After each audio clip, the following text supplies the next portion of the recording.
The world of Ayurveda is very deep, and today we will talk about one of its most fundamental parts. Sutra Sthana. Absolutely, this is the first section of the Astanga Hrdayam, and from the notes we've seen, it's clear that it's not just limited to the treatment of diseases. No, it's much more than that. It's a complete philosophy for living a healthy, balanced life. It's a worldview.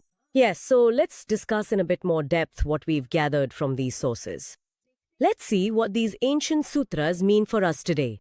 Of course, you see, the word sutra itself means thread. Yes. And this section truly weaves together the core principles of Ayurveda. Oh, really? Its purpose, as you mentioned, is twofold. First, to maintain the health of those who are already healthy. Prevention, yes. And second, to treat those who are ill. But what's special about it is that it doesn't link health only to the body. The mind and emotions as well. Yes, absolutely. Physical, mental, and emotional balance all together. In the notes you sent, there was a lot of emphasis on the Tridosha. Vata, Pitta, Kapha. Yes, the Tridosha. What is this? I mean, how do we understand them in today's terms? Are these just body functions? They're more than that. Yes, it's true that Vata is related to movement and the nervous system. Okay. Pitta is connected to digestion, metabolism, in other words, transformation. And Kapha is about stability, the body structure, and lubrication. All right. But the Sutra Sthana also tells us that our mental tendencies, our emotions, Oh, so it shapes our personality? yes, to some extent, it even influences our likes and dislikes. Health is actually a balance of these. And imbalance? Imbalance itself is disease. And interestingly, as many studies have shown, this imbalance often begins first at the mental or emotional level. So the physical symptoms appear later? The disturbance actually starts at the mental level first. Wow, that's a really profound point. So this balance is the key. And another concept that's repeatedly mentioned is Agni. Yes, Agni, the digestive fire. Why is it considered so central? Because Ayurveda believes that the center of our health is the digestive fire in the stomach, Jataragni. Okay. But it's not limited to just the stomach.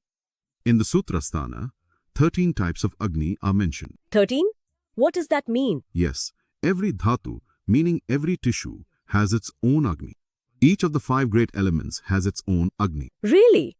When all these Agnis function properly and are strong, food gets digested, nutrition is absorbed, and immunity is built. And if they're weak? Then the food won't be digested properly, it will remain half-digested.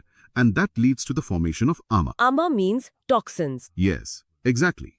Toxic substances. And this Ama then accumulates in the body's tiny channels, called srotas. And then? Then it causes the doshas Vata, Pitta, and Kapha deviate from their natural paths, throws them out of balance, and that's where diseases begin. I understand. So weak Agni produces Ama, and Ama disturbs the doshas. It's important to understand this connection. Absolutely. This is also related to the body's building blocks, the 7 dhatus and the 3 malas. Yes, dhatus mean tissues, and malas are waste products like sweat, feces, and urine.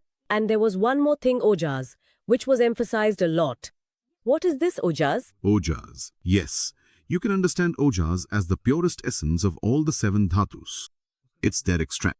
So the essence. Yes, the essence. It is our vitality, our life force, our immunity, our mental clarity. So is it related to immunity? Very deeply. Some modern interpretations, even in research papers, compare it to the balance of our neuroimmune endocrine system. Oh, interesting. So it's not just a mystical concept? No. It's actually a kind of marker for the integrated health of the whole body. If your Ojas is good, it means your health is good. Your immune system is strong. So that's why Sutra Sthana puts so much focus on daily life to maintain this fundamental energy of the body, Ojas. Yes, absolutely. Like Dinacharya, the daily routine, and Ritucharya, the seasonal routine. Right. But a question comes to mind. With today's fast-paced life, is it really practical for everyone to follow rules like waking up before sunrise? That's a completely valid question. You see, the Sutra Sthana doesn't just ask us to memorize rules. Oh, I see. It emphasizes understanding the principles behind those rules. The core idea of Dinacharya and Ritucharya is to synchronize ourselves with the rhythm of nature. Staying in sync with nature. Yes, like waking up early in the morning supports our body's natural detox cycle. Or changing our diet according to the seasons. Yes, like eating warm foods in winter. Absolutely. This protects us from seasonal changes, so it's not necessary to follow every rule to the letter. But adopting the fundamental underlying principle in your daily lifestyle can definitely help to significantly reduce the adverse effects of today's pervasive stress and irregular routines. Got it? The principle is important, not just the rules. Similarly, there was a lot about diet and lifestyle too. Yes, ahar means diet and vihar means lifestyle. 6 tastes, meaning your food should have 6 flavors, eat fresh, and eat in right quantity. Eat only when you're hungry and avoid incompatible foods. That is, food combinations that shouldn't be eaten together. There's also an emphasis on mindful eating. Yes. But one thing I found very interesting was the causes of disease. Sutra Sthana doesn't just blame external germs or infections. No, and that's very important. Sutra Sthana describes 3 main causes of disease. What are they? The first is asatmya indriyata samyog, which means the improper or excessive use of our senses. Like watching too much screen or listening to very loud music. Yes, exactly. The second is prajnaparad. What does prajnaparad mean? It means knowingly doing things that we are aware are not good for our health. Oh, like knowing junk food is bad, but still eating it. Yes, or not getting enough sleep, even though we know it.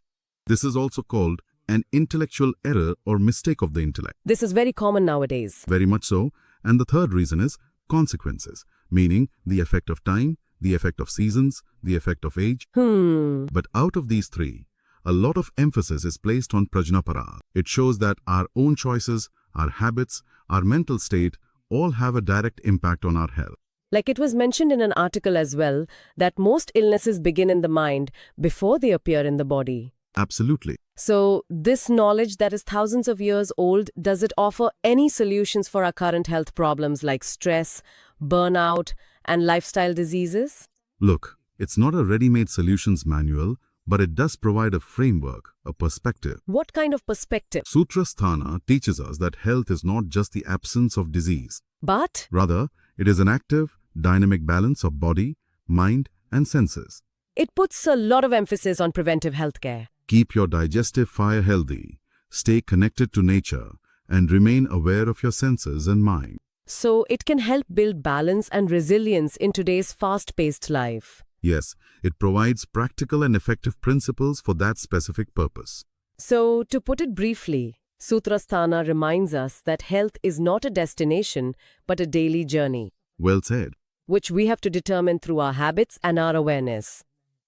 And it doesn't see the body and mind as separate. Not at all. It views them as an integrated system. It tells us to take responsibility for our own health. And finally, perhaps we can leave everyone with a thought to ponder. Yes. Sutra Sthana had warned centuries ago that most diseases begin with mental or emotional imbalance.